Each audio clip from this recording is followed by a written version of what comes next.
इस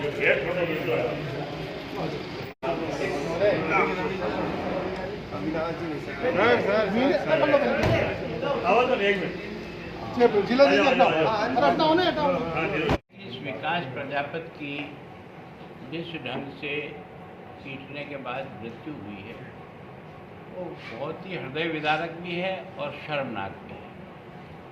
राजनीतिक पार्टियों में कौन कहाँ काम करता है ये उसकी इच्छा पर है, कौन कितने दिन तक किस पार्टी में रहता है ये भी उसकी इच्छा पर निर्भर है। लेकिन पार्टी के स्थापना दिवस पर अगर झंडा लगाना अपराध है उस गांव में, तो ये तो शायद तुगलक राज से भी खतरनाक राज हो गया। मैं सोचता हूँ हो सकता है मेरे वार्ड में भी 25 लोग कांग्रेस का झंडा लगाते हैं, तो इसका मतलब मेरा ये तो नहीं है कि वो मेरे दुश्मन है।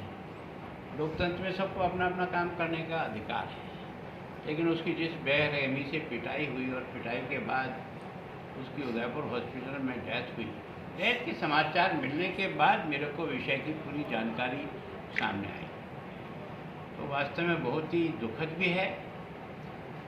और हम सब लोगों का भी दायित्व बनता है कि लोकतंत्र के इस मंदिर में हर पार्टी को अपना काम करने का अधिकार है। अगर उसके काम पर कोई मंत्री का गांव हो, चाहे किसी संतरी का गांव हो, चाहे गुलाब चंद कटारिया का हो, चाहे देश के प्रधानमंत्री जी का गांव हो, इस प्रकार की घटना अगर किसी के भी द्वारा होती है तो उस गांव के जनप्रतिनिधि का भी एक तरह से शर्म आनी चाहिए उसे भी, और उसे स्वयं को अगवा होकर के अपने गांव आना चाहिए, गांव आकर के उस परिवार के साथ बैठना चाहिए, उसके दुख में भागीदार बनना चाहिए, उसके साथ बातचीत करनी चाहिए, और जो भी दोषी है उसके खिलाफ कार्रवाई में वो भी सहयोगी बनना चाहिए।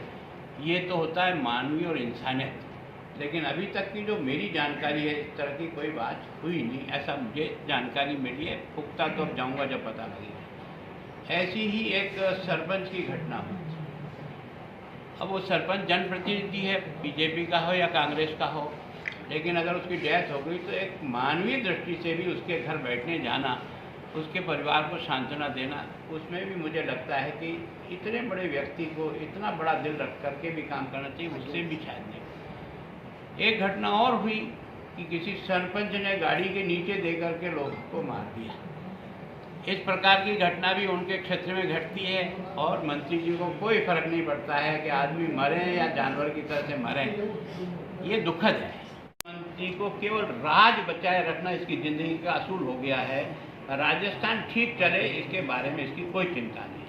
कारण क्या है कि गृह मंत्री का जो काम है वो हर मिनट टू मिनट मॉनिटरिंग करनी पड़ती है, चाहे वो कामा में घटना घट जाए चाहे आनंदपुरी में घट जाए।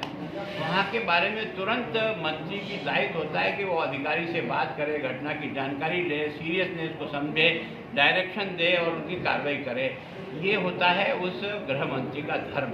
इस धर्म को कोई निभाता नहीं है। 3 दिन के बाद जब अवेला बहुत मच जाता है तो फिर इस एसपी को हटा दो, इस थानेदार को लाइन हाजिर करो, इसको यूँ कर दो, इसको कर दो। ये केवल छींटे देने का काम होता है। सच में वो समस्या का समाधान तो तुरंत जो होता है वो ही मदद करता है और वही मंत्री की जिम्मेदारी और दायित्व होता है। आपका जनप्रतिनिधि है कि नहीं है ये भी मुझे डाउट है। अगर मैंने तो ऐसा जनप्रतिनिधि पहली बार देखा है जो जिस प्रकार की गाली गलौज करता है, जिस प्रकार के पैसे वसूल करता है, जिस प्रकार से ठोक करके लोगों को तबाह कर रहा है। ऐसी घटना तो मुझे तो रावत भाटे वाले मिले थे। ये दुकान को बुलडोजर चला दो, इसके बाजू वाले को बचा लो, इसको चला दो, इसको बचा लो। इस तरह का नंगा नाच इस राज्य में हो रहा है। उसका दोष किसी का है तो मुख्यमंत्री का, क्योंकि वो अल्पमत में है और इसलिए हर एमएलए को खुश रख करके अपने साथ रखना उसकी मजबूरी है राज टिकाए रखने के लिए। इस प्रकार के इतने जघन्य अपराध करने वाले एमएलए के खिलाफ भी आज भी कोई एक्शन नहीं होगा।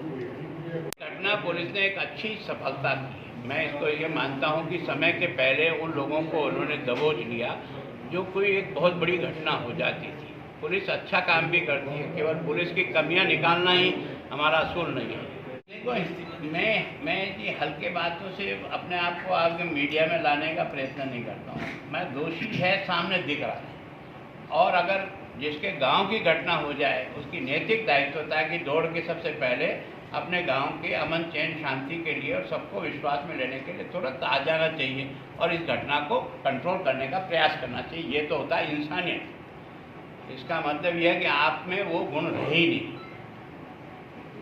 नैतिक बात हो गई, पर इस्तीफा किसी ने नहीं मांगा। भाई अब नैतिकता ये मांग लेने से कौन देने वाला है? मांगना तो चाहिए। मांगना ये कोई मेरे को हेडिंग बनाने की मैं तो रुचि रखता नहीं, मैं तो काम से काम करता हूँ। चलो चलो आगे बढ़ो। आप बढ़ जाओ हो गया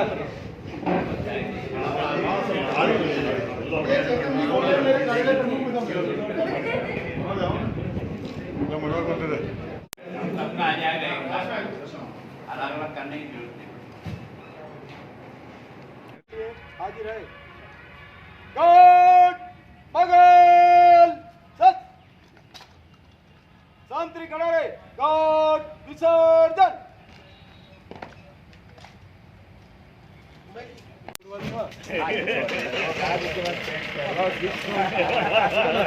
बचाओ का जेल में